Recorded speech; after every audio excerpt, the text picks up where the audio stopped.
Yeah, I mean, at the time, it happened so quickly I didn't see it.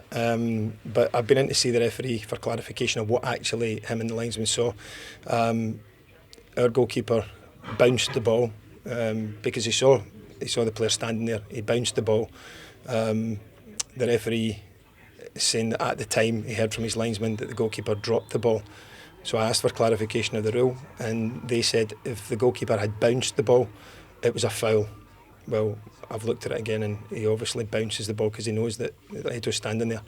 So that's one obviously that's been a huge mistake. The goalkeeper had possession of the ball. It looked like he was bouncing the ball rather than trying to kick the ball out.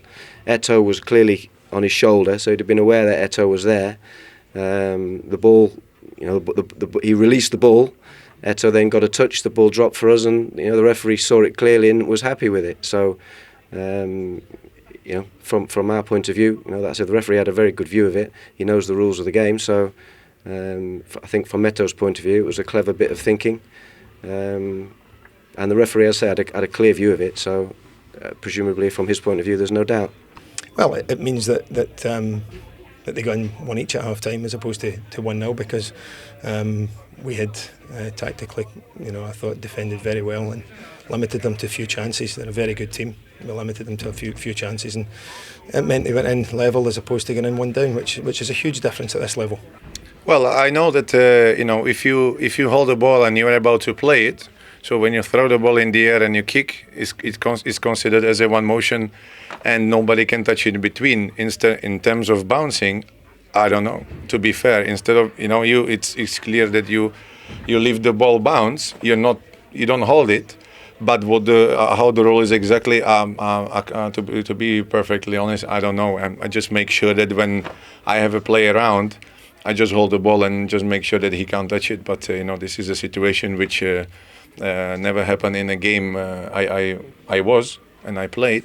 So in the end, the referee was pretty close. He has a great view on the situation. He decided to allow the game on, and we scored. I've not actually seen it. You come in at half time and you're wondering what actually happened. David was disappointed. As I say, he's been exceptional since I've been at the club, and for something like that to happen, it's just something you just accept and get on with. I don't have any comment on why he got sent off, or you'll have to ask him about that. There was 4 minutes at the end of the game. I've played in games this year where there's been 6 and 7. So 4 minutes, considering the amount of subs and the amount of goals, I think you'll find that the referee's actually just about played 30 seconds for time wasting today. It's frustrating. The supporters pay good money to come and watch a game of football, and when the game, from 4 or 5 minutes in, it's not a case of with 10 minutes to go you sort of accept that's par for the course, but from literally the first 5 minutes of the game, the restarts were taking longer and longer and longer, and breaking the game up. So in the end, that was the frustration. I think it's hugely frustrating.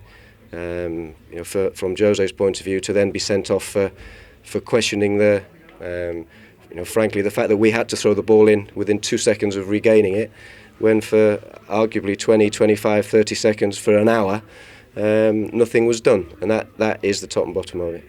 Well, if we're 2-1 down, I'd rather lose by 4 than just by 2. So we absolutely pressed them, and I thought at 1 each. I thought we had some real good stuff playing. Jack made a fantastic save from Peter Odemwingi's header at 1-0. Kimbo Kyung's made a fantastic strike in the second half as well, and we had some good chances. They didn't pepper our goal, which is something that pleased me.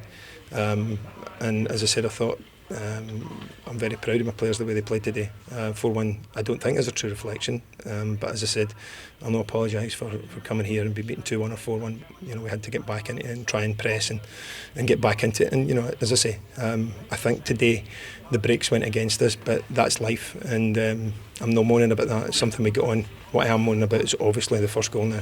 Yeah, we can take a lot of positive out of that game. Our organisation and how we were defending together as a team, we can take that from that game and we can use it in the next game. But we need to be more clinical when we have chances, and